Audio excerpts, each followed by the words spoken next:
Welcome to the College Investor Audio Show, where we talk about the biggest issues impacting millennial money, from student loan debt to side hustles to building wealth. We will show you how to get out of debt so that you can build real wealth for the future. Hello and welcome to the College Investor Audio Show. Today we're kind of answering these two questions.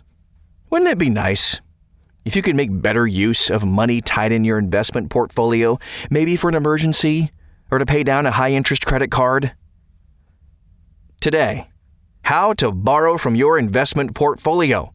After all, the money is sitting there waiting for investments to appreciate or is collecting dividends from investments. But to access that capital, you'll have to close out your investments. That's basically your only option. Closing out your investments, depending on what they are valued at, could mean realizing a loss or a short-term gain and the tax consequences that go with it. However, there are some better alternatives. M1 Finance, in fact, allows you to borrow against your investments without closing your positions. Sure, you could make a loan or use other lending alternatives.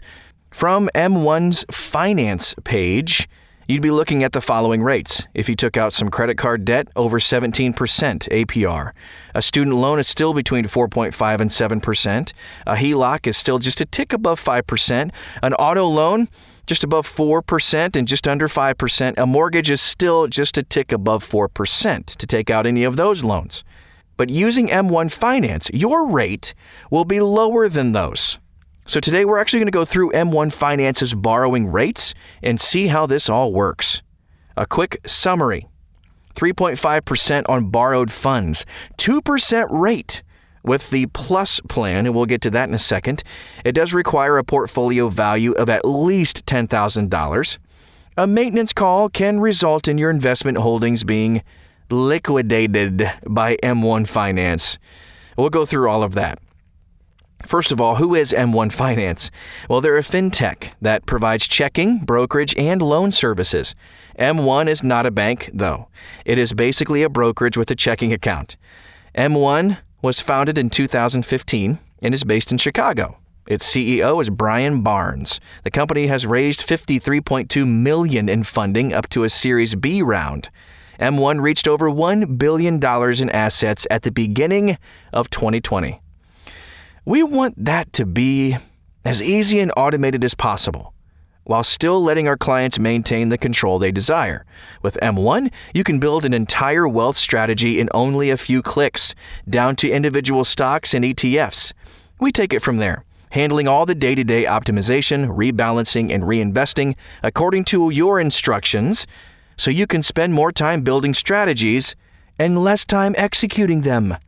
That's what Barnes told crowdfundinsider.com. What do they offer? M1 Finance is an online brokerage. In addition to brokerage services, M1 also offers digital checking and lending services. So today, we're going to be focusing on the lending side of things, which is called borrow. That makes sense. So as long as you have at least $10,000 in your brokerage account, you can borrow up to 35% of the portfolio's value. For example, if you have $10,000 in your account, you can borrow $3,500. If I have an existing, not an M1 Finance brokerage account, how does M1 connect to it? That's one drawback of the service. M1 actually can't connect to an external brokerage account. In order for its borrow service to work, M1 needs real-time access to your brokerage account to determine its value. M1 also needs the ability to liquidate holdings in the event of a maintenance call. The only way that M1 can have that type of access is through M1 brokerage accounts only. That means you'll need to open up an M1 brokerage account to borrow against your investment holdings. There are a few ways to get funds into M1. One is to open a new M1 brokerage account and then deposit cash into it from your bank account. If you have open positions at another brokerage, you can use a customer account transfer service, ACAT form. Your open positions and current cost basis will be transferred in kind to M1 Finance. Transfer requests take 5 to 7 business days to complete.